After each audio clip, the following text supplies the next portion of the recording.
Welcome back to the Power of Data podcast, Dun & Bradstreet's flagship podcast and vodcast.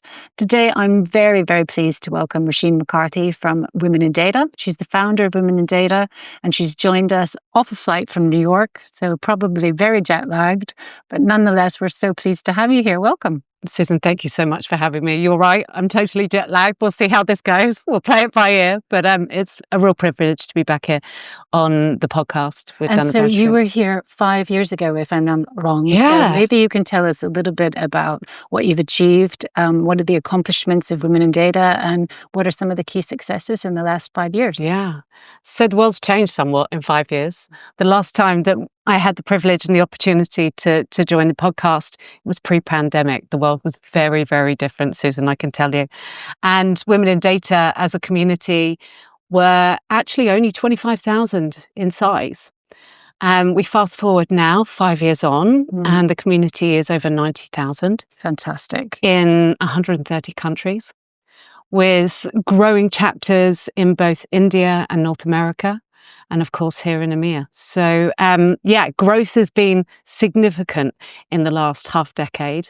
And of course we turned 10 years old in November last year, Susan, which was a big milestone and moment for the community, for us as a team in Women in Data, a real milestone to mark for us. Oh, it's wonderful. And I had the privilege of attending the Women in Data flagship event in March. It was my first experience and it was wonderful. Was that to mark the 10-year anniversary, or is that just an annual event that you hold each year? Susan, it's an annual event and we call it the flagship. And whilst we host hundreds of events every single year, the flagship is where we bring our community together at its largest gathering.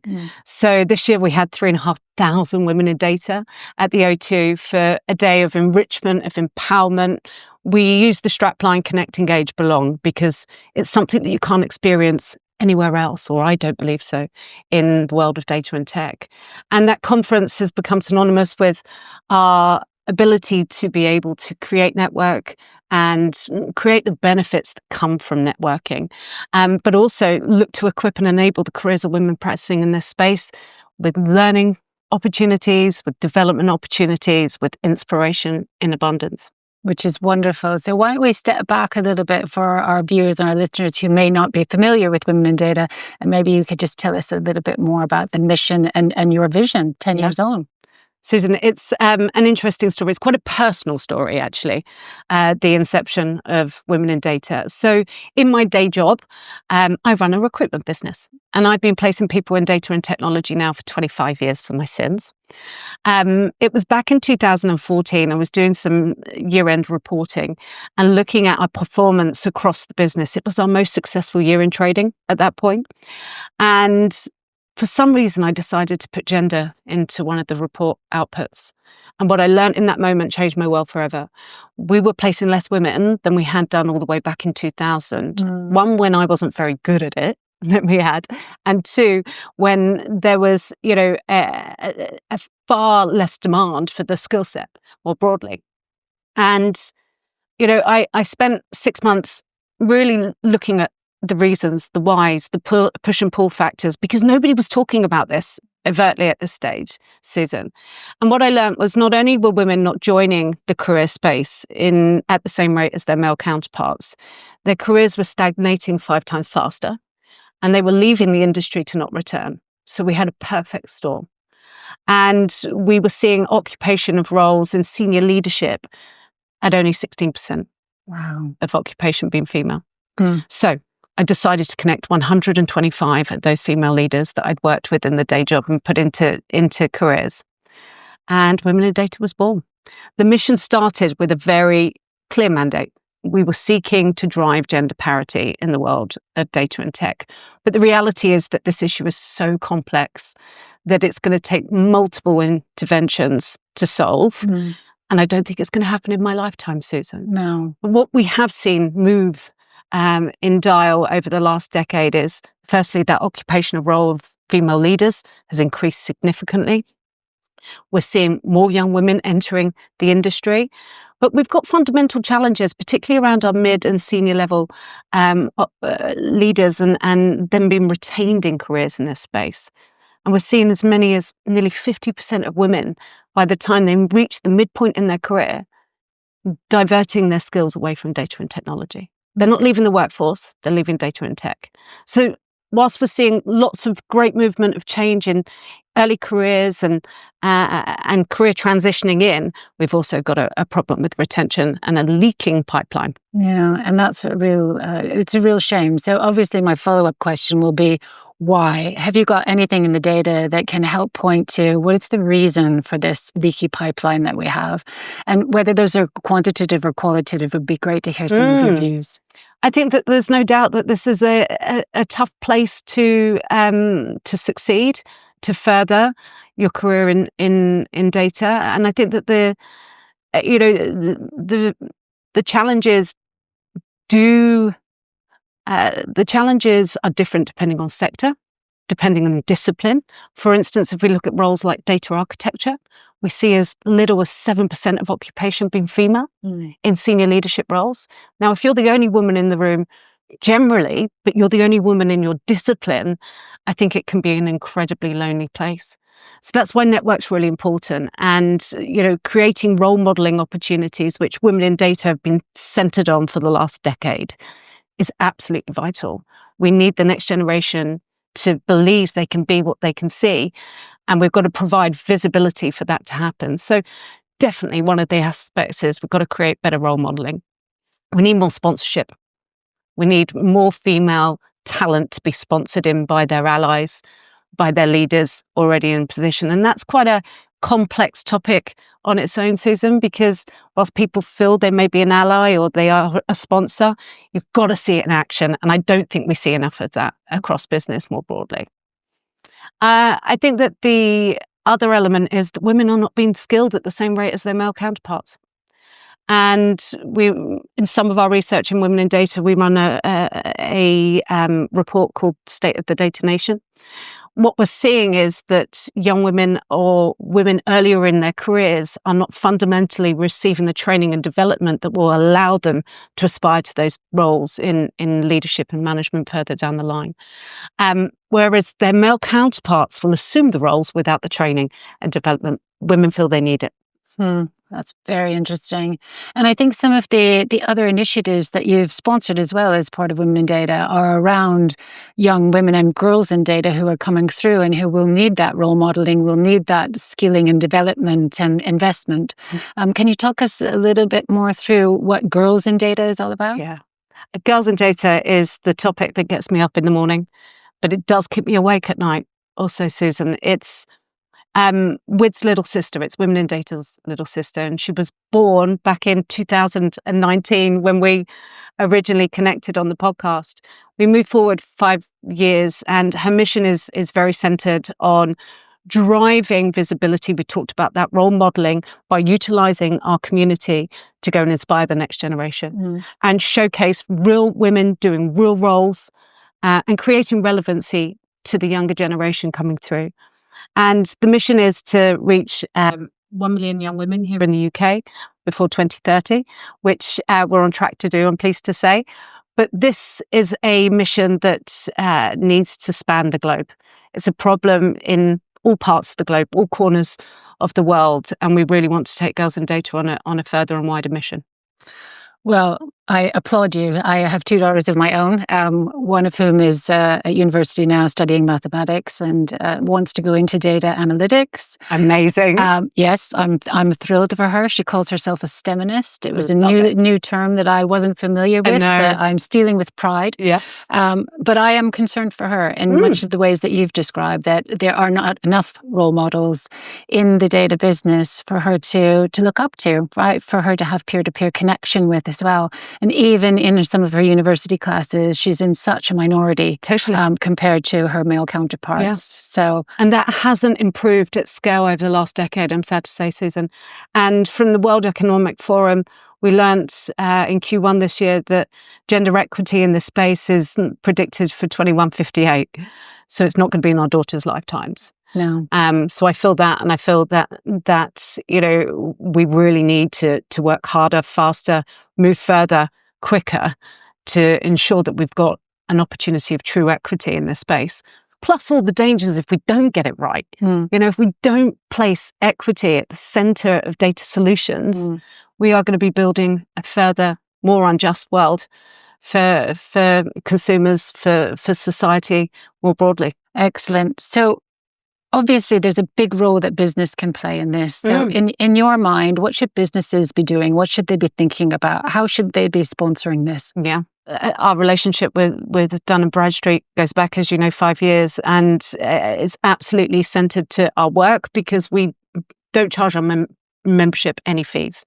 Our membership receive our services and platform for free. How we're funded is through brilliant partnerships like the one we have with Dun & Bradstreet. What we do in return for that partnership and that sponsorship is we look to wrap our thought leadership around the organisation and support them on their own mission, whether it's a data culture mission, whether it's an internal culture or an equity and inclusion one more broadly. We look to wrap our expertise around them.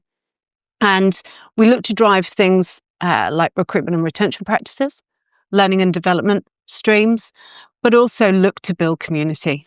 Women want to belong in the workplace, and we really work with organisations to set up for success in building places of belonging for their data practitioners, both male and female. That's wonderful. And just tracking back to the event, I mentioned that I participated myself in the March event.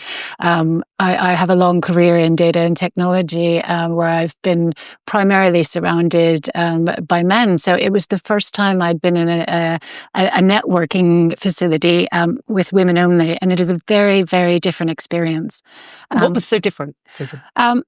The way women interact with one another is much less competitive and confrontational, I would say. And it's definitely the authenticity factor that you talked about in our conversation before the podcast started comes through when women engage. They bring their whole selves to a situation, whether that's, themselves as a mother or a daughter or a sister or a partner or a professional. They bring them whole selves to a situation, which is slightly different from, I think, interacting with men. So I really enjoyed it. I thought the women were sensational, articulate, intelligent, and it was wonderful to see how they interacted with one another.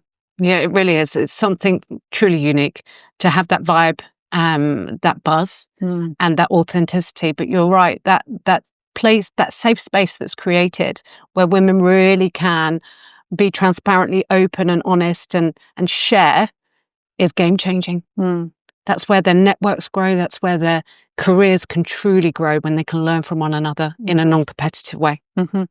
And so why do you then think, and we've talked a little bit about role modeling, we've talked a little bit about authenticity, and I think there's something also here that's such the crux of it is, how can women be better validated in the workplace, and why do they require an external network to get that validation, and why do they use that external network to seek that validation? Is it because it's really not existent in communities and in workplaces? It's a really big question. And one that I might have to track back through and break down a wee bit. I think that the validation bit is fascinating. I came back to the point of loneliness earlier. When you feel there's a tribal feel to what has been created in Women in Data, not in a secular way, but in a way that allows people to jump on the journey, on the wagon, and feel that they are part of something. And this, as a data and tech industry, doesn't naturally exist in the workplace. So what we've been trying to do is build those communities internally so people can feel that they are part of a data and tech tribe in their organizations. And I think that's a learning piece. This is still such a new profession. I know that we've both been in it for over 2 decades, but this is still relatively embryonic in how it's growing up. And I think we've got the opportunity to create what we need as community members more broadly, but also we've got to build this ecosystem where we can cross-pollinate and share and learn experiences. Don't know if I answered your question there, Susan.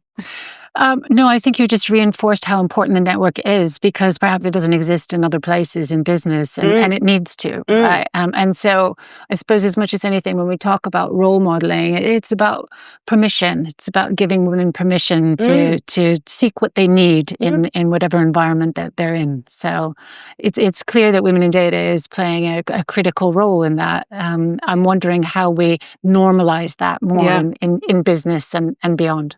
And we launched in 2017, Susan, a role model series called The 20 in Data and Technology.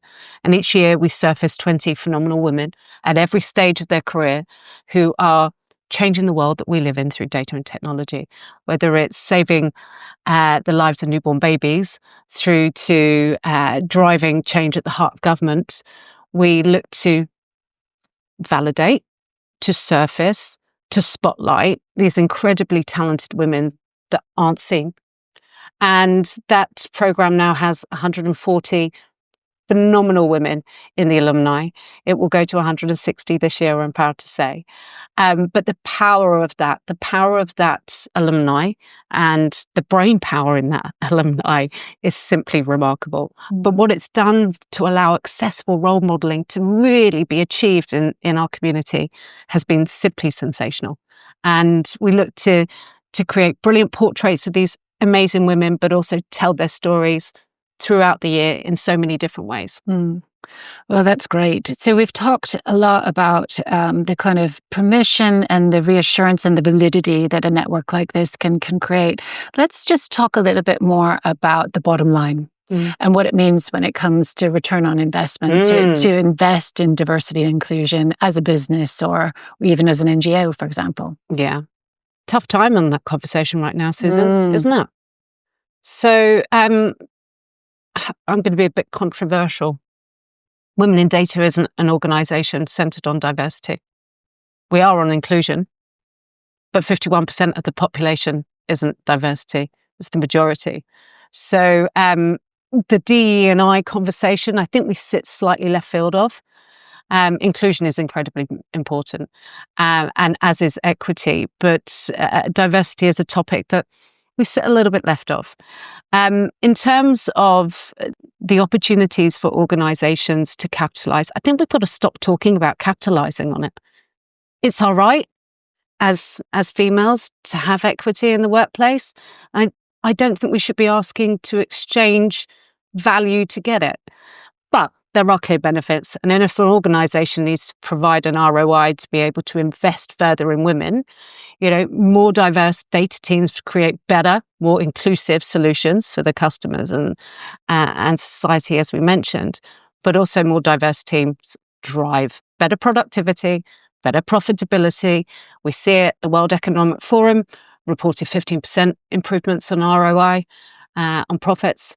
And but I feel that we should stop looking to exchange ROI for equity. Equity should be, and equality should be the forefront here. So that's great and not at all controversial in my view. So let's plow on, because despite the progress that we've talked about, you mentioned you're disappointed that we haven't progressed faster, especially when we think of our daughters and we think of young people coming through the workplace now. What are some of the barriers that you've identified to entry and also to advancement for women? 17% of young women are graduating from STEM subjects. Your daughter will be one of them this in the coming couple of years. I think that ultimately we have fundamentally a broken education system that doesn't drive equity for young people in this space. So we need to look at how we are educating children from the home through the education cycle and onto STEM subjects that will further them into careers. A practical thing that I'm seeing happening right now that is driving disparity, particularly in leadership roles, is we're seeing the mandate of organisations driving 5 days back in the office. So the occupation of females in roles went backwards during the pandemic. And I think that was for a number of reasons. But we're seeing it stagnate again now. And I think that one of the major aspects is that we are seeing industry not recognising the benefits, particularly for diverse communities, of having flexible working. And that is a significant issue if you are looking to further your career. So that's one aspect. I think that we touched on it earlier, the hemorrhaging that we're seeing happening at mid and senior level leadership roles for females is driven on a point of leadership training. We talk about it being the 80-20 rule. Have you heard of the 80-20 rule? I have, yes. So men with only 20% of the skills will make a job application to a role that ultimately they're not qualified for on paper. Women with over 80% of the skills that are required and attributed for the role won't apply. They're seeking perfection. So we've got to take some responsibility here ourselves as women. We've got to, open up the playing field, level it out somewhat, and be more assertive in the fact of what we are looking to achieve career-wise, and be a little bit more renegade, actually, and less perfection. What do you mean by renegade? I think that we can use our influence to sponsor, to be a bit more maverick in our decisions. I think that we are naturally more risk averse than our male counterparts in this space. And I think that by removing some of that risk adversity from our day-to-day lives, our working lives particularly, I think that we stand a better chance of taking ownership and better occupation in this workplace. And so just tracking again to businesses and some of the practical solutions that they can help to instill just culturally, but also more beyond in terms of human resources practices and so on. Have you got advice for best practice for business? Yeah, and I preach about this one constantly, but only 15% of our partners in Women in Data, and we have 70, advertise actively part-time and job sharing roles. We know that over 30% of our community are working on some level of flexibility. So that's a recruitment practice that's really simple. Just by citing the fact that you will offer a part-time opportunity or compressed hours, etc., will allow you to create a stronger pipeline of talent coming in. And then ensuring those working practices are really visible and role modelled out through your organisation will absolutely create that cultural aspect that we were talking about. Another intervention that I've seen organisations deliver with great success is mentoring schemes, engineered mentoring schemes across their business, allowing, early careers individuals, senior leaders to come together on a place of equity to really share and reverse mentor on occasions. So those programs have seen great success for many of our partners. And I really advocate for organizations to really look at how they can engineer this into the day-to-day workings of their either data practices or businesses more broadly. The benefits are amazing. It starts to create that community. For sure.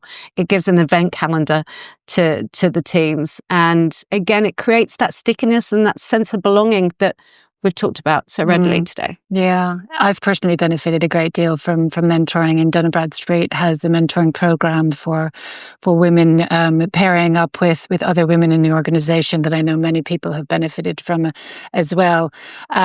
Sometimes it doesn't feel like enough, though, and I know despite the government intervention as well into flexible working and flexible working practices, often there's still not enough on offer, and I think for myself, thinking back to before there was flexible working, when I was raising my children, 15 years ago now, I didn't have the option of that. But to have that option just is a game changer, I think, for keeping women, retaining women in the workforce. And it's absolutely critical. So it is disheartening when we see that rolling back somewhat. Do you have any thoughts around how we can prevent that rollback? I'm fascinated to understand how you managed to level it all with driving a career as you have done, and a mother of two girls, which is just challenging on its own, I'm sure. And a son as well. And a son as well. Yes. So 3 children. Honestly, I can't remember how I did it, except that I have an exceptional partner, and together we've made sacrifices to make it work and follow one another's careers and make the best of it. So yes, but I think now seeing young women coming through demanding flexibility, demanding rights that perhaps, weren't in place or weren't so well understood, right? Even 10, 15 years ago when you were starting Women in Data, is progress. I think the question is, how can we accelerate it? Well, some of the work that Women in Data done in 2024 was with the brilliant organisation that is Pregnant Then Screwed. Have you heard of them? No. So Pregnant Then Screwed is a charitable organisation who have been front and centre of moving the childcare bill forward in the House. And through the work that Women in Data had done with them, we really looked to quantify the benefits and the ROI if government were to double down and really look at how, if we are able to support families better through childcare opportunities, what we would drive in return. And I'm very, very pleased to say in March last year, we managed to get the bill pushed through, and it was all centred on data. So our call to action is, if you've got data in your organisation around people and analytics, use it. Really quantify what the issues are and where you can make actionable changes to see better equity in your businesses. Yeah, and that's something all businesses need to pursue. And I know personally at Dun & Bradstreet, I've delved into some of the retention data, and unfortunately, we also have an issue when it comes to keeping young women and retaining young women, even in this company. So what we haven't been able to delve into is the why. Okay. And maybe some of the more practical things that we can do to ensure that they feel included and they feel that they have a career path at Dun & Bradstreet. Absolutely. And let's not forget the gender pay gap. This is something that's really interesting across many organisations, and it's something that we see across our partner community more broadly. We haven't quite got it right yet, but I think organisations can take real actionable steps to be transparent for a start. And we're not seeing that in action. I'd like to see a little bit more of that from the partner community, but the wider data community, whether it is, the advertisement of salaries on their job roles and profiles, whether it's, transparency of the pay review period, etc., so that all members of the data and tech community can feel where they are on their own personal trajectory. It does drive equality. It does indeed. And I think the UK is perhaps taking stronger strides than our European counterparts, although we're starting to see some legislation coming through in Europe now, which is encouraging.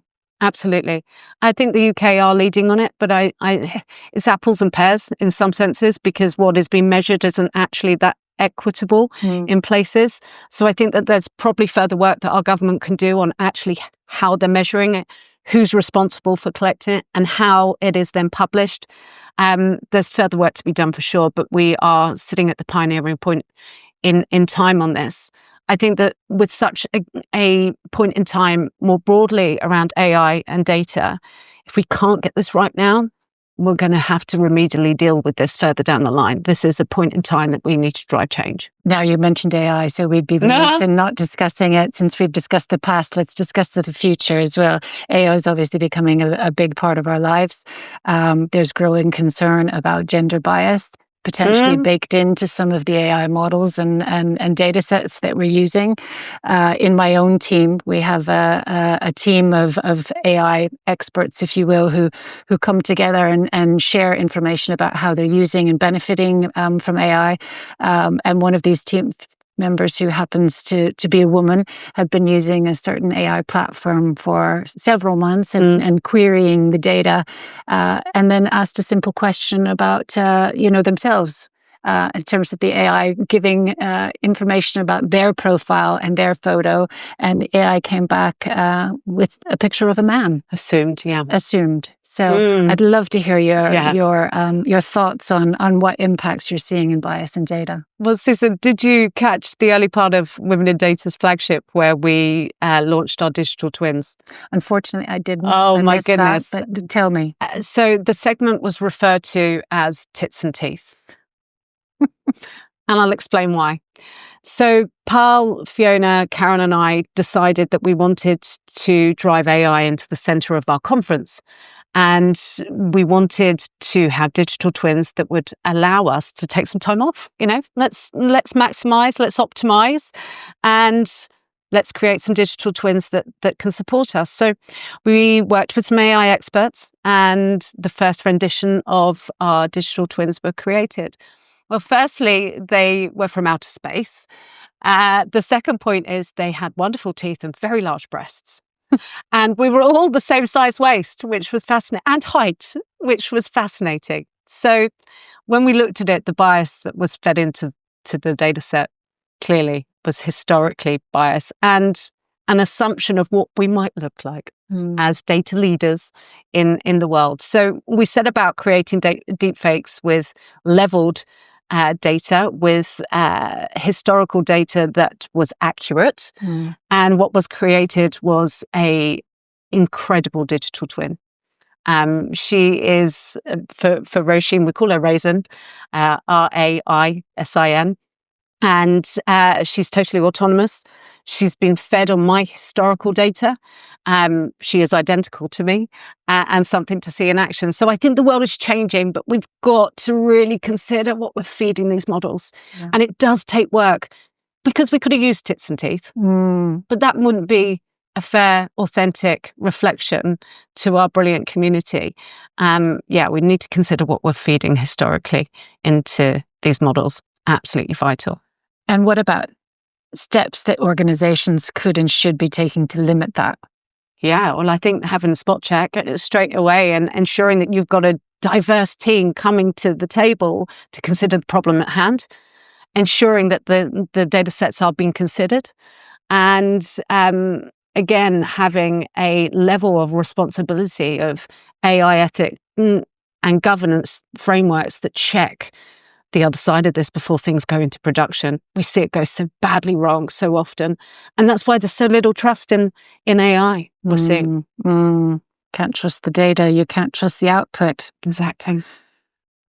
It's been an amazing conversation. I've enjoyed it so much. But I really want to ask you one final question, if I may. If you could give one piece of advice to data leaders like myself who really want to be champions for diversity, for equity, for inclusion, what would it be? Place the spotlight on yourself. Allow others to hear your story.